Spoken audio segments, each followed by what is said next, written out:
Bonjour à tous et bienvenue dans ce nouvel épisode d'Histoire du jour du 28 mars 2020. J'espère que vous passez un bon week-end, toujours en confinement coronavirus. Aujourd'hui, je vais vous parler d'une histoire un peu particulière, celle de Robert François Damien. Je ne sais pas si le nom vous dit quelque chose, mais ça n'a rien à voir avec François Damien, le comédien. Si je vous dis Ravaillac, cela vous rappelle peut-être des souvenirs. Ravaillac, c'est l'assassin de Henri IV. Si je vous dis Louis XV, Louis XV, c'est ce roi un peu oublié, placé entre son arrière-grand-père Louis XIV, le roi Soleil, et son petit-fils Louis XVI, le roi de la Révolution qui fut guillotiné par les révolutionnaires.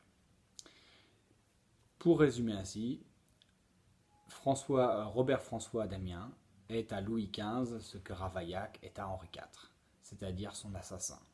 Alors, Louis XV n'a pas été assassiné. L'assassinat a été raté par Robert François, mais il a tout de même réussi à poignarder Louis XV à Versailles, dans la cour du château, alors que le roi s'apprêtait à monter dans son carrosse. Robert François s'est jeté sur lui avec un poignard d'une petite dizaine de centimètres et il a réussi à poignarder le roi de France. Alors bien entendu, à l'époque, ça a été un sacré événement, un sacré scandale. Il a été arrêté tout de suite, il a été torturé, questionné pendant 2 mois, donc dans des conditions terribles, et il n'a pas vraiment réussi à donner de nom de complice. Certains pensent qu'il a agi avec les jésuites, certains pensent qu'il a agi avec les membres du Parlement, c'est-à-dire la cour de justice de l'Ancien Régime. Certains pensent qu'il n'était ce qu'on appelle aujourd'hui un loup solitaire. Quoi qu'il en soit, et malgré le pardon du roi qui voulait lui éviter la torture et simplement qu'il soit étranglé, puisque de toute façon la peine capitale ne posait pas question pour ce type de crime de lèse-majesté, les membres du Parlement qui ont voulu complaire au roi, ce coup-ci pour montrer certainement qu'il n'était pas complice de ce criminel, ont condamné Robert François à une exécution capitale. Donc la condamnation a été faite le 26 mars pour une exécution le 28 mars 1757. Alors tout ce qu'on peut dire, c'est que les magistrats n'y sont pas allés de main morte avec les modalités de son exécution. Après avoir été traîné en public pour qu'il reconnaisse devant tout le monde ses fautes et son crime, qu'il demande pardon au roi, à Dieu et à la justice, le condamné doit être amené sur l'échafaud, place de Grève, l'actuelle place de l'Hôtel de Ville, pour y être exécuté dans des conditions particulièrement atroces. Le bourreau et ses 16 assistants vont tout d'abord prendre des tenailles et lui tenailler la poitrine, les bras, les cuisses, le gras des jambes et vont ensuite brûler sa main droite qui tiendra toujours le couteau du crime.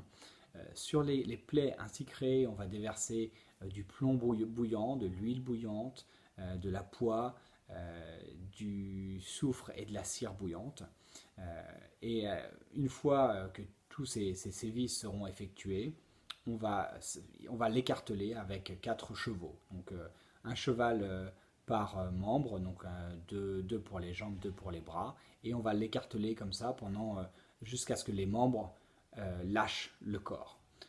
Sauf que ça ne se passe pas exactement comme prévu, et au bout de 2 heures, les membres tiennent toujours, puisque Robert François est de conditions physiques particulièrement robustes. Donc les bourreaux vont, malgré les règles, couper les nerfs des jambes et des bras, de manière à ce que les membres se détachent un peu plus facilement.